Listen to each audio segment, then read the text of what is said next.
In this review, we will discuss Xiaomi's 4K Quantum Mini LED TV. The series is called S Mini LED. I ordered the 55-inch variant from Amazon and have been using it daily for the past 25 days. We will talk about some important flaws that I have found in it, along with a discussion of its main advantages and genuinely good features. After watching, if you have any questions, just leave a comment. I will reply back. Since I wanted to keep it on the stand, I handled the screws myself. However, if you want it wall mounted, there is a cost involved. The service technician informed me the next day that it's $500 for standard fixed bracket and $2,800 for a swivel movement bracket. That said, there are some good cost-effective swivel wall mounts available online. I will add the links in the description. The TV's Bluetooth remote functions well and is made of plastic. However, the back, home, settings and mute buttons, which are used most often, are not very prominent. You have to fumble around to find them when using the remote in the dark. And in terms of build quality, the TV is made entirely of high quality plastic and doesn't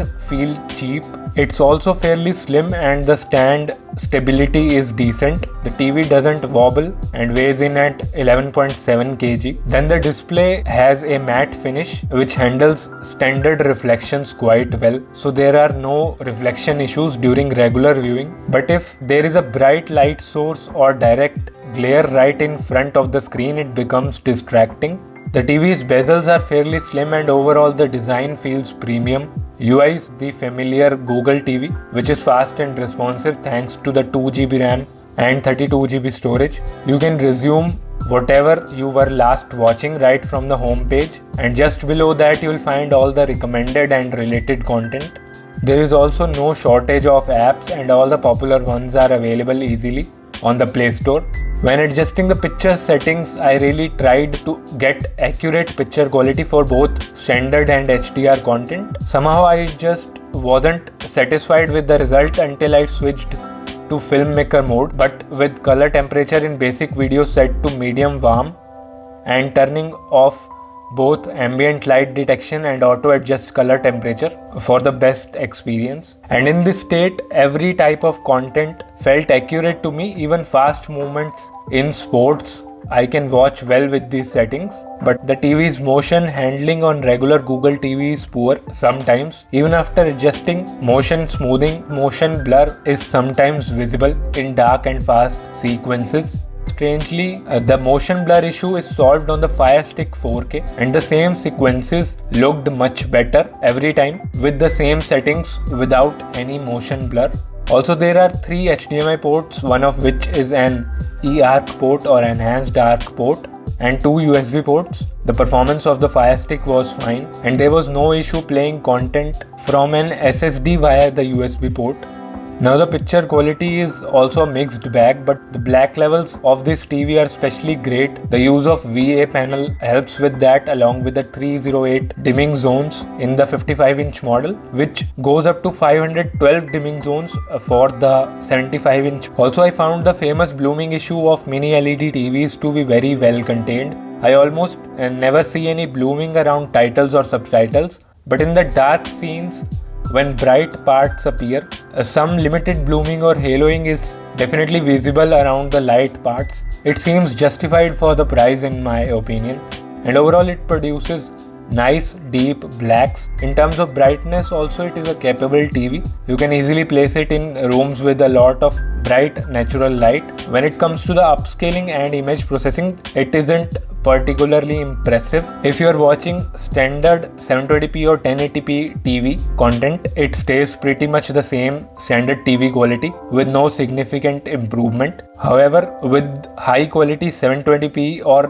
1080p content like from Netflix basic plans, it does feel improved. It looks like it's one resolution scale higher, where 720p looks like 1080p and 1080p feels like 2K.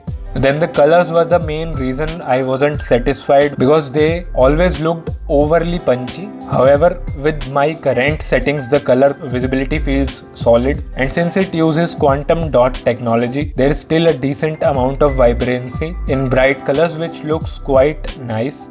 On the flip side, because of a VA panel, you do see the typical downside, which is average viewing angles. If you have a wide seating arrangement, the picture quality starts to look a bit washed out when viewed from far sides. Surprisingly, the viewing angles felt more normal when watching HDR and Dolby Vision content. Generally also, it's a strong TV for HDR and Dolby Vision in my opinion, largely due to that high peak brightness and deep blacks. This TV features a 34-watt quad speaker setup. I personally found the sound output to be impressive when the DTS surround virtualizer and dialogue clarity settings were turned on. This provides a surround sound feel while watching movies and TV series, keeping the dialogues clear. For regular TV content, the Xiaomi's sound preset is also quite decent when used with any of the general sound modes. Overall, the audio output is good, offering decent bass, sharp treble and solid dialogue clarity for built-in TV speakers. It is also pretty loud. So overall, I think if you calibrate the picture quality settings correctly, it produces great picture. The black levels are excellent for this price point. Regarding some issues that we discussed earlier, if it bothers you, you can simply use a Fire Stick, 4K or any other decent external streaming device. The 3-year comprehensive warranty also makes it a strong overall contender for the price in my opinion. Buying using our links would be very helpful for the channel. Feel free to ask your questions in the comment section, like and subscribe. Thanks for watching.